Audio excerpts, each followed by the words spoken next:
क्या हिप्नोटाइज़स होता है? हिप्नोसिस कह सकते हैं, हिप्नोटिज़्म कह सकते हैं और सम्मोहन कह सकते हैं हिंदी में। क्या सम्मोहन की विद्या है? इस वीडियो में बात करेंगे। जी हाँ, सम्मोहन की विद्या ज़रूर है।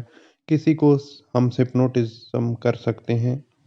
जी हाँ, हम किसी को भी सम्मोहन में ले जाकर हिप्नोटिज़्म करके उसके पास्ट के बारे में जान सकते हैं। हम पिछले जन्मों में क्या थे, यहाँ तक भी ये जाना जा सकता है हिप्नोटिज़्म की विद्या से। आइए आगे वीडियो में जानते हैं कि हिप्नोटिज़्म कैसे काम करता है। मन का 12% हिस्सा ही चेतन है, 88% छुपा हुआ अवचेतन है।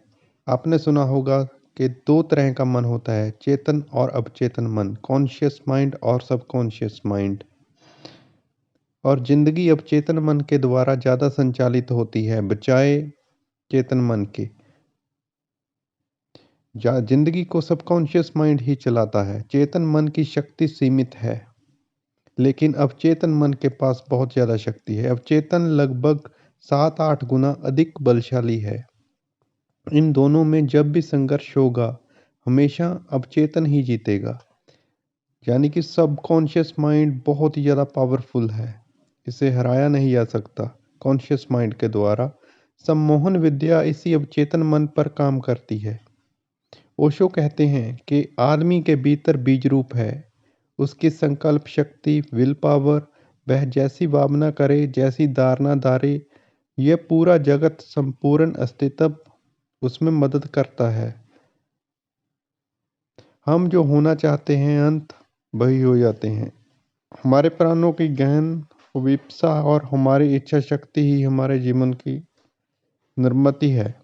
अवचेतन मन भूमि जैसा है, उसमें जो भी बीज, संकल्प, विचार, भाव, कल्पना, चित्तर, सपने आदि बो दिए जाएं, कालांतर में उनकी फसल आने लगती है। जाने अनजाने में अतीत में बोए गए बीजों का परिणाम ही हमारा आज है, जिसे हम कर्म फल कहते हैं। जो हम बीजते हैं वही हमें मिलता है, आगे जाकर उसका ही फल मिलता है। सम्मोहन द्वारा अवचेतन मन की विराट शक्ति को जगाकर उसे दिशा निर्देश देकर पुरानी नकारात्मक प्रोग्रामिंग से मुक्त करके नई विद्या प्रोग्रामिंग करके लक्ष्य प्राप्ति अत्यंत सुगम बना दी जाती है। मतलब कि हम सबकॉन्शियस माइंड में ऐसी प्रोग्रामिंग करते हैं, सम्मोहन के द्वारा कर सकते हैं कि उसे हमारे कॉन्शियस माइंड को पावरफुल बना दे। स्वर्ग में कल्प वृक्ष की कहानी वास्तव में प्रतीकात्मक है। वह वृक्ष कहीं बाहर नहीं, हमारे अंतर्मन में ही छिपा है। वहाँ हम जैसा भाव करते हैं वैसा ही घटित होने लगता है। जैसे कि हम जैसा भी कुछ सोचते हैं, हम उसे अट्रैक्ट करते हैं, वो कहीं ना कहीं हमारे साथ होने लगता है। सम्मोहन एक शक्ति। सर्दियों का मौसम है और क्रिसमस के कारण स्कूलों में भी अवकाश है। अंत सारी बाल मंडली भी घर पर ही उपस्थित है। अति व्यस्त और यांत्रिक जीवन शैली से राहत पाने के लिए हमारी मंडली यानी हिमांशु शर्मा, प्रयाग कायस्थ और पीयूष भारद्वाज परिवार सहित कहीं घूमने जाने का प्रोग्राम बना रहे हैं। इस बार नया साल नए रंग में मनाने का चाप चढ़ा है। लंबी वार्ता के बाद तय हुआ कि मध्य प्रदेश की संस्कारदानी जबलपुर चला जाए।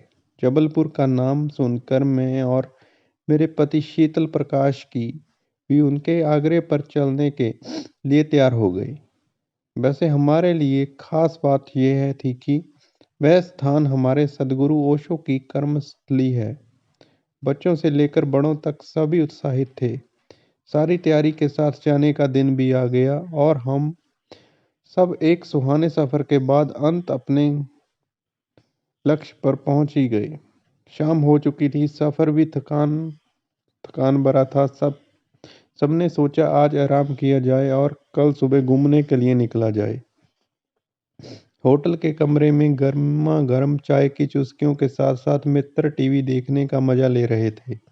टीवी पर एक विज्ञापन चल रहा था फेस क्रीम का, जिसे लगाकर एक लड़की अपना सपना पूरा कर लेती है, दुनिया में नाम कमा लेती है, पैसा कमा लेती है। उसे देखकर प्रयाग की बेटी नैना जो 12वीं में पढ़ती है बोल उठी, काश असल ज़िंदगी में भी ऐसा होता कि मैं क्रीम लगाती और इतनी शक्ति, इतनी बुद्धि अचानक मुझ में भी आ जाती कि बस मैं अपनी सारी ख्वाहिशें पूरी कर लेती। मैं दुनिया को दिखा देती कि मैं क्या हूँ। मेरे सारे सपने पूरे हो जाते। कर लो दुनिया मुट्ठी में, पर अफ़सोस कि यह सब फ़िल्मी है। तभी हिमांशु का छोटा बेटा रुद्राक्ष, जो 8वीं कक्षा में पढ़ता है, बोल उठा, नैना दीदी कितना अच्छा होता कि मेरे पास भी शाका लाका बूम बूम वाली जादू की पेंसिल होती, जो चीज़ों को असली बना देती है, तो मुझे पढ़ाई करने की ज़रूरत ही ना पड़ती। मैं तो बस उस जादुई पेंसिल से अपने मनपसंद चीज़ का चित्र बनाता और वह चीज़ असल बनकर मेरे पास आ जाती। आह कितना मज़ा आता ना दीदी। पीयूष की 14 साल की इकलौती बेटी मीठी कैसे पीछे रह सकती थी। वह भी अपनी मीठी सी आवाज़ में बोली, और मुझे तो अगर माई फ्रेंड गणेशा मिल जाए तो मैं सब कुछ कर सकती हूँ। बस गणेश को बता दूंगी और वह मेरे लिए फटाफट सब कुछ कर देगा। मैं मम्मी के साथ जब पूजा करती हूँ तो भगवान से बोलती हूँ कि हे गणेश, आप प्लीज़ मेरे भी फ्रेंड बन जाओ। मैं भी उनके लिए वही वाला गाना गाती हूँ जो माय फ्रेंड गणेशा तू रहना साथ हमेशा। बच्चों की ऐसी बातें सुनकर सभी लोग जोर से हंस पड़े। पीयूष की पत्नी निशा अपनी बेटी को गोद में बिठाते हुए बोली, अरे पगली, ऐसा सच में थोड़ी ही होता है कि जो सोचो बस वही मिल जाए। मीठी निराश हो गई और उसने बहुत ही बचकाने ढंग से एक प्रौढ़ प्रश्न किया कि मम्मी, जब ऐसा कुछ भी नहीं होता है तो टीवी और फिल्मों में इतना झूठ क्यों दिखाते हैं? यह तो पाप हुआ ना। आप ही कहते हैं हो कि झूठ बोलना पाप है। बच्चों के इस क्रूर प्रश्न का उत्तर देने में असमर्थ सभी बड़ों ने अपनी मजबूरी को हंसी के फुहारों से ढाक लिया। मैं भी चुपचाप बैठकर इस वार्तालाप का मजा ले रही थी, पर मीठी के प्रश्न ने जैसे मेरे भीतर एक दस्तक दी। नहीं, इस बाल मन पर कुछ भी अंकित होने से पहले इसे सही आकार दिया जाना चाहिए, अन्यथा जीवनत निराशा का अंधेरा इन्हें विकसित नहीं होने देगा और तब नकारात्मकता की गहरी खाई बिल्कुल बरमूडा त्रिकोण की तरह सब कुछ खींच लेगी। मेरी यह मित्र मंडली मेरे साथ बहुत स्नेहशील है, परंतु मेरे यशोधरा में जाने के आग्रह को बार बार अपनी ज्ञान की गठरी में भरे तर्कों की मदद से टालती आ रही है। हालांकि वे सब मेरी यानी कि वास्तव में ओशो की बातों से सहमत होते हैं, समस्याओं का हल ढूंढने हमारे पास आते हैं, यशोधरा की किताबें भी पढ़ने के लिए मांगते हैं, पर ना जाने क्यों मेडिटेशन के लिए वो समय का बहाना बनाते हैं। उनका एक स्पष्ट और चिर परिचित तर्क है, भाई, ये जो हमारे परिवार की जिम्मेदारी हम निभा रहे हैं, यही हमारा कर्म है, यही हमारी पूजा है। हाँ, यह बात है कि उतना उनका ज़रूरत से ज़्यादा पैसा और समय मेडिटेशन पर खर्च हो जाता है। खैर, हमने उनकी भावनाओं का सम्मान करते हुए सदा इस मुद्दे को सहजता से लिया है और कभी भी उन पर कोई दबाव नहीं डाला। शायद ऐसे सैकड़ों विज्ञापन रोज हम सब देखते हैं, परंतु युवा पीढ़ी की कुंठा और संघर्ष ने इसे किस दृष्टि से देखा, यह देखकर मैं सोचने लग पर मजबूर हो गई और अवक्का को अपने पति से बोल उठी, अगर मैं शिक्षा मंत्री होती तो सबसे पहले पाठ्यक्रम में सब मोहन को शामिल करने का आदेश देती। उसके बाद कुछ और सभी चौंक पड़े। एक ही स्वर में सबने पूछा, सब सम्मोहन?